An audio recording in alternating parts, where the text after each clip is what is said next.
नमस्कार, मैं ओम जायसवाल अपना News24.in में आप सभी का स्वागत करता हूं।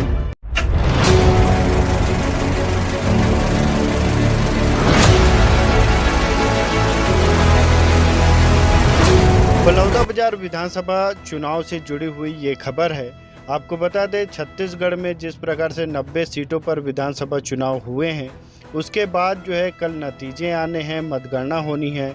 उसको लेकर क्या कुछ प्रत्याशी कह रहे थे, किस प्रकार के दावे किए जा रहे थे, जीत का अंतर क्या कुछ रहेगा, अपने प्रतिद्वंदियों को लेकर क्या कुछ उन्होंने कहा था, इन तमाम बातों को लेकर हमने जो इससे पहले भी रिपोर्ट आपको दिखाई थी।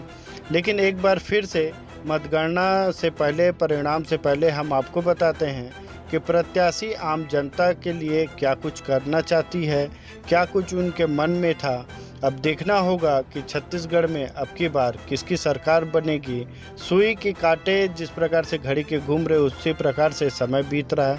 दिखाते हैं प्रत्याशी क्या कुछ कह रहे थे। कि जिस दिन विधायक बनूं तो इन जितने भाई हैं जो कांग्रेस पार्टी के लिए समर्पित हैं, कार्य करते हैं, और जो जनता है उनके विकास कार्य के लिए, और एक जो हमारे पार्टी के कार्यकर्ता हैं उनके मान सम्मान को ध्यान रखते हुए अच्छा काम करने की कोशिश करूँगा आगे। इससे पहले शकुंतला साहू जी प्रत्याशी थी, उन्होंने 40 से 50 हज़ार के अंतर से अपने प्रत्याशी को हराए थे। इस बार क्या लक्ष्य रहेगा? इस बार मेरा लक्ष्य नहीं, इस बार कार्यकर्ताओं का लक्ष्य है कि वो मुझे कितने से जिताएंगे। तो पूरी उम्मीद है कि कार्यकर्ता मुझे ज़्यादा से ज़्यादा मतों से जिता के लाएं। यहाँ पे हमारे साथ में निर्दलीय प्रत्याशी हैं गोरेलाल साहू जी। आखिर एक तरफ घोषणा पत्र है, एक तरफ निर्दलीय प्रत्याशी है, कितनी बड़ी चुनौती मानते हैं? बहुत बड़े चुनौती है। वह क्षेत्र के आदमी ये सोच बना ले है कि बाहरी प्रत्याशी ला भगाना है और लोकल प्रत्याशी ला जिताना है करके, एयर कंडीशन में वोट डालना है करके सब माहौल बना दे रहे हैं। बहुत अच्छा है। वह घोषणा पत्र से कोई फर्क नहीं पड़े, चाहे कांग्रेस की सरकार हो चाहे बीजेपी की सरकार हो, लाभ तो सब ला मिलना है। लेकिन एक तरफ कर्जा माफी और एक तरफ बोला जा रहा है कि 2 साल का बोनस किसानों को देंगे। इसको किसने कहे और करे अलग है, जो देते वही सही होते। हमारी तैयारी पूरी है। कांग्रेस सरकार को हटाना है और भारतीय जनता पार्टी को लाना है। हमारे सब कार्यकर्ता कमर कस करके तैयार हैं। देखिए, ग्रामीण की अपेक्षाएं बहुत कम होती है। उनको क्या है, थोड़ा सा छोटे छोटे जो समस्या हैं, कहीं पे पेयजल की समस्या, तो कहीं सीसी रोड की समस्या, कहीं नाली बनाना है, तो कहीं स्कूल का अतिरिक्त भवन चाहिए। ग्रामीण क्षेत्र की समस्याएं कम होती है। बलौदाबाजार विधानसभा क्षेत्र की बात करें तो यहाँ पे मेन मुद्दा रहा है बेरोजगारी, शिक्षा, स्वास्थ्य, सड़क। इसको लेकर क्या कुछ अब तक तैयारियां की जा रही, लोगों से क्या बात हुई है? रोजगार दिलाने के लिए संघर्ष करेंगे, बात करेंगे। प्रयास रहेगा कि यहाँ के जो बेरोजगार हैं उनको स्थानीय जो उद्योग हैं उसमें रोजगार मिले। ये हम सबका प्रयास रहेगा। कांग्रेस की सरकार ने 5 साल में ऐसा कोई काम नहीं किया है कि किसी कार्यकर्ता को सिर झुकाना पड़े। कहते हैं बोलैया के अकरी बेचा जाते, नहीं बोले वाला चनन ही बेचा रहे। हमार कांग्रेस सरकार के काम तो बादाम की तरह है। खूब आश्वस्त हैं हमारे कार्यकर्ता, उनमें जबरदस्त उत्साह है। शैलेश जी अपने विधानसभा क्षेत्र का दौरा कर रहे हैं, लगातार देख रहे हैं, लोगों से जनसंपर्क कर, क्या कुछ समस्याएं लोगों के सामने आ रही, किस प्रकार से दूर करेंगे?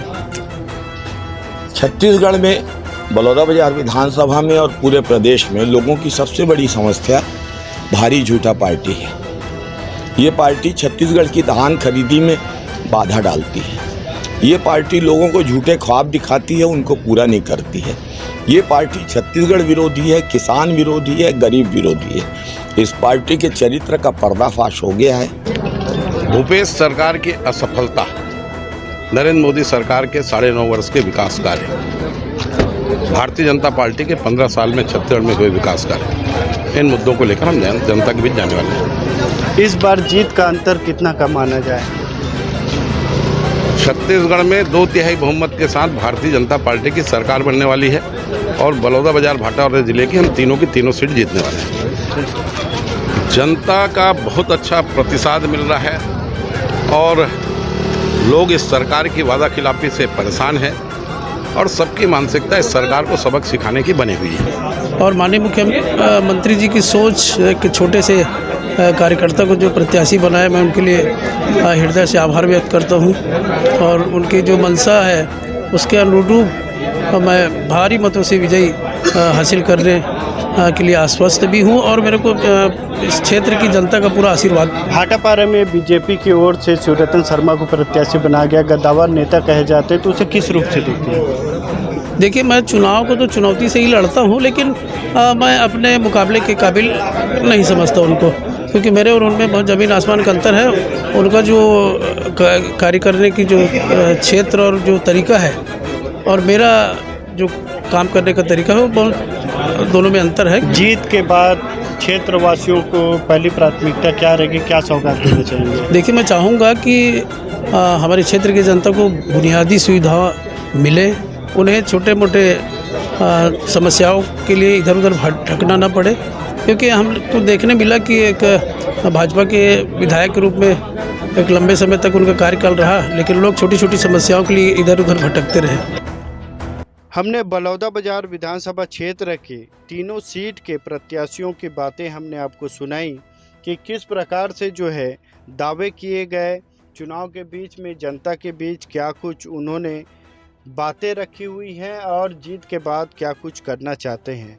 देखना होगा कि कल पिटारा खुलने के बाद क्या कुछ नतीजे आते हैं, छत्तीसगढ़ में बीजेपी की सरकार बनती या फिर कांग्रेस की। अपना News24.in के लिए ओम जायसवाल, ब्यूरो रिपोर्ट।